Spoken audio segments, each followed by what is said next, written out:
No dia seguinte pela manhã, o grupo, acompanhado por entidades ignorantes e desviadas, dirigiu-se a uma residência confortável onde um espetáculo inesperado os surpreenderia. O edifício, de enormes dimensões, revelava a condição aristocrática dos moradores, não só pela grandeza das linhas arquitetônicas, mas também pelos admiráveis jardins que o rodeavam. Eles pararam junto à ala esquerda, notando-a ocupada por muitas personalidades espirituais de aspecto deprimente. Indiscutivelmente, aquela construção residencial estava vigiada por carcereiros frios e impassíveis, a julgar pelas sombras que os cercavam. Ao transporem o limiar, suas almas sentiram-se oprimidas. O ar estava saturado de elementos intoxicantes e, com dificuldade, dissimularam o mal-estar, recolhendo impressões aflitivas e dolorosas.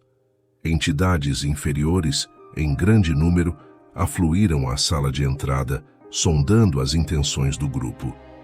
De posse das instruções do seu orientador, o grupo fazia de tudo para se assemelhar a delinquentes vulgares.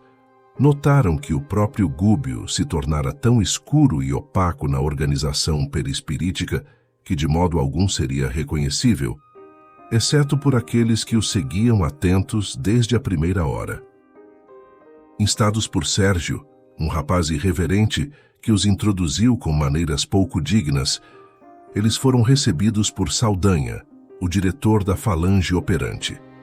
Embora inicialmente hostil, Saldanha, ao ver a senha que Gregório lhes havia dado, aceitou-os como companheiros importantes.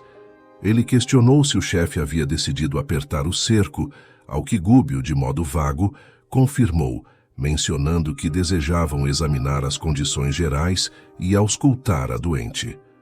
Saldanha explicou que a jovem senhora estava piorando lentamente e os conduziu por um longo corredor cheio de substâncias desagradáveis. Acompanhou-os um pouco prestativo, mas desconfiado, e após uma breve pausa, deixou-os entrar no grande quarto de casal. A manhã brilhava lá fora e o sol iluminava o quarto através da janela.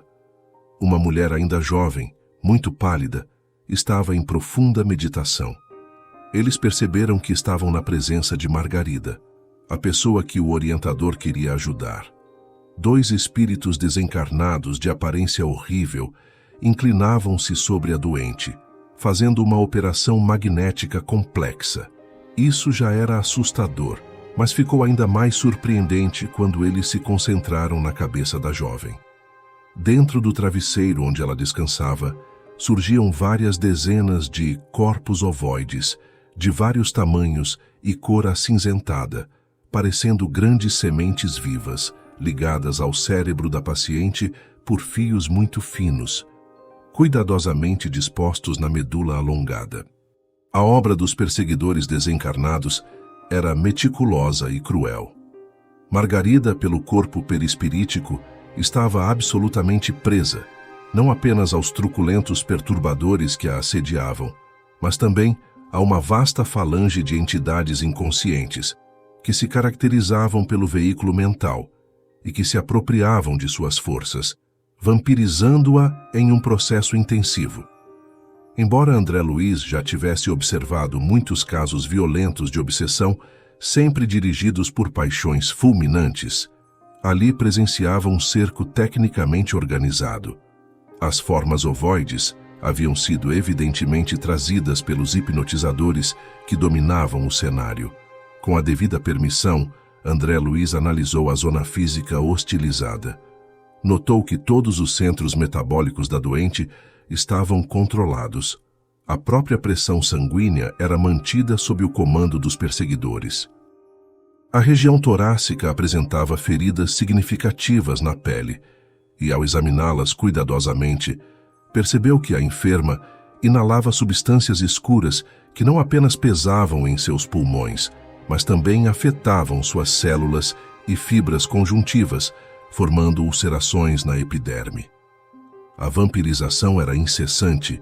As energias usuais do corpo pareciam ser transportadas para as formas ovoides, que se alimentavam delas automaticamente, em um movimento indefinível de sucção. André Luiz lamentou a impossibilidade de consultar imediatamente o instrutor, pois Gúbio, se estivesse livre, forneceria esclarecimentos amplos. Concluiu que a infeliz senhora devia ter sido atacada através do sistema nervoso central, dado que os propósitos sinistros dos perseguidores se mostravam evidentes na vagarosa destruição das fibras e células nervosas. Margarida demonstrava-se exausta e amargurada. No cérebro de Margarida, as vias do equilíbrio estavam controladas pelos hipnotizadores, enquanto os nervos ópticos refletiam os efeitos da influência sobre ela.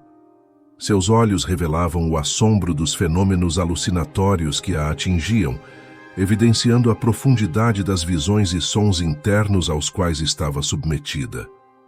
André Luiz interrompeu suas observações detalhadas para avaliar a postura psicológica de Gúbio, seu orientador, que arriscara tudo para socorrer aquela senhora doente, a quem amava como uma filha querida.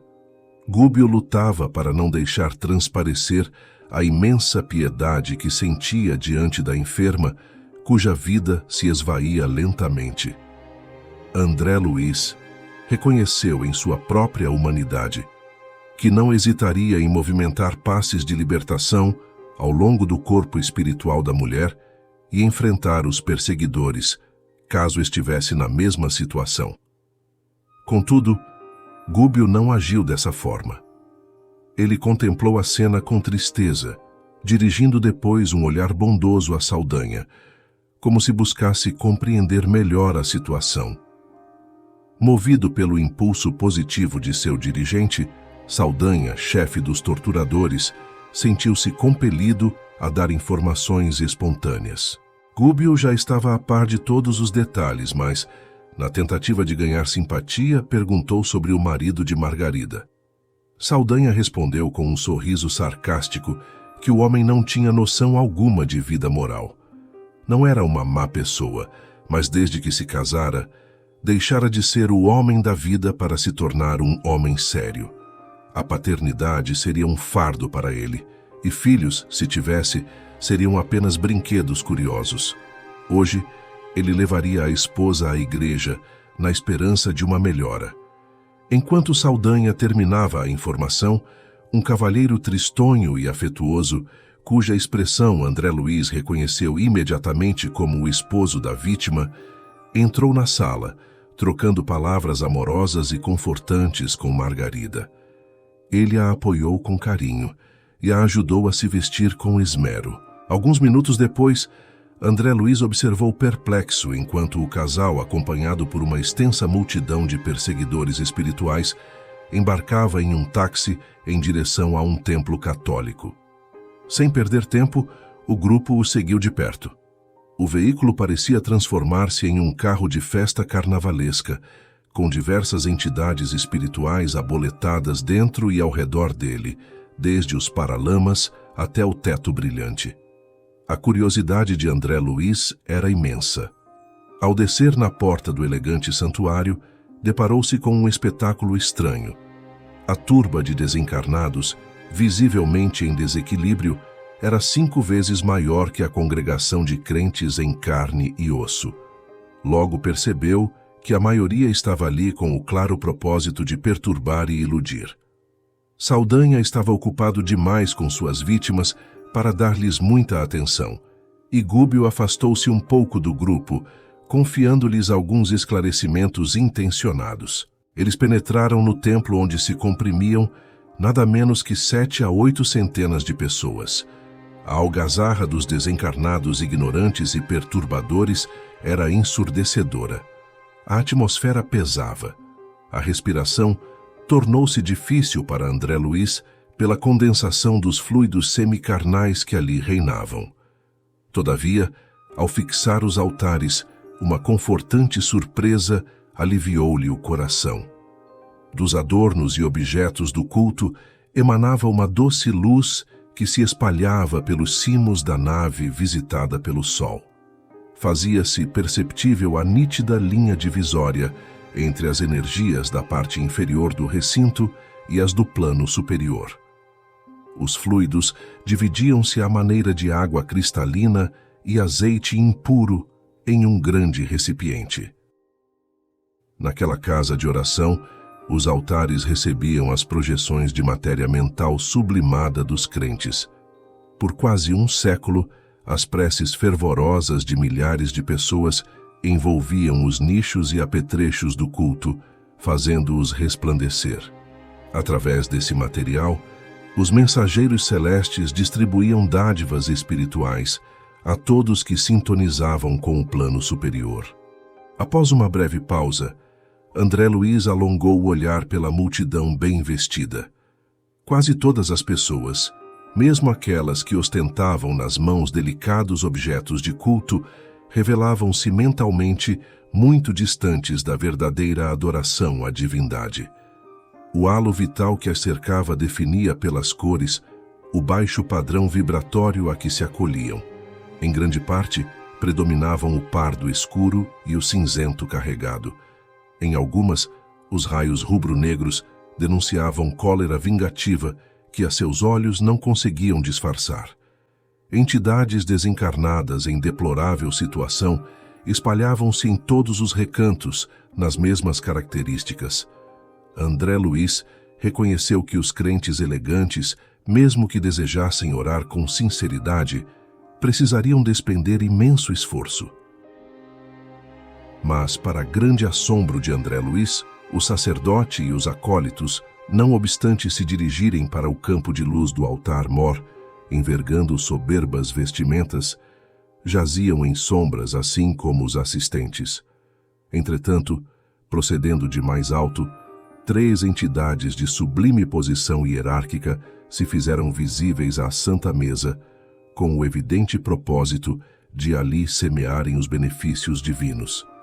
Elas magnetizaram as águas expostas, saturando-as de princípios salutares e vitalizantes, como acontece nas sessões de espiritismo cristão, e, em seguida, passaram a fluidificar as hóstias, transmitindo-lhes energias sagradas à fina contextura. Admirado, André Luiz voltou a observar a plateia religiosa, mas os irmãos ignorantes que operavam no templo, sem corpo físico, assim como os encarnados, nem de longe registravam a presença dos nobres emissários espirituais que agiam em nome do infinito bem. Ele reparou, através do halo de muita gente, que determinado número de frequentadores se esforçava por melhorar a atitude mental na oração. Reflexos arroxeados, tendendo a um vacilante brilho, apareciam aqui e acolá. Contudo, os malfeitores desencarnados propositadamente se postavam ao pé dos que se candidatavam à fé renovadora e reverente, buscando conturbá-los. Não longe dali, André Luiz fixou a atenção numa senhora que acompanhava o sacerdote com o manifesto desejo de receber a bênção celestial. Os olhos úmidos e os tênues raios de luz que se projetavam de sua mente mostravam a sincera aspiração superior que naquele instante banhava seu pensamento devoto. Entretanto, 2 transviados da esfera inferior, percebendo-lhe a esperança construtiva, tentavam anular-lhe a atenção e, segundo o que André Luiz pôde verificar, sugeriam-lhe reminiscências de baixo teor, inutilizando sua tentativa. André Luiz voltou-se para o orientador, que prestimosamente explicou que a história de gênios satânicos, atacando os devotos de variados matizes, era, no fundo, absolutamente verdadeira. As inteligências pervertidas, incapazes de receber as vantagens celestes, transformavam-se em instrumentos passivos das inteligências rebeladas, que se interessavam pela ignorância das massas, com lastimável menosprezo pela espiritualidade superior que governa os destinos. Ele explicou que a aquisição de fé demanda trabalho individual dos mais persistentes, a confiança no bem e o entusiasmo de viver que a luz religiosa infunde modifica a tonalidade vibratória das pessoas. Elas lucram infinitamente com a imersão das forças interiores no sublimado idealismo da crença santificante a que se afeiçoam. Todavia, o serviço real que lhes cabe não se resume só a palavras. A profissão de fé não é tudo. A experiência da alma no corpo denso destina-se de maneira fundamental ao aprimoramento do indivíduo. É nos atritos da marcha que o ser se desenvolve, se apura e se ilumina. Em todas as casas de fé, os mensageiros do Senhor distribuem favores e bênçãos compatíveis com as necessidades de cada um. Entretanto, é imprescindível que se prepare o coração nas linhas do mérito, a fim de recolhê-los. Entre emissão e recepção, prevalece o imperativo da sintonia. Sem esforço preparatório, é impossível ambientar o benefício. Portanto, para que alguém se coloque a caminho das eminências sociais, é indispensável que seja educado, de boa vontade, aceitando as sugestões de melhoria e serviço.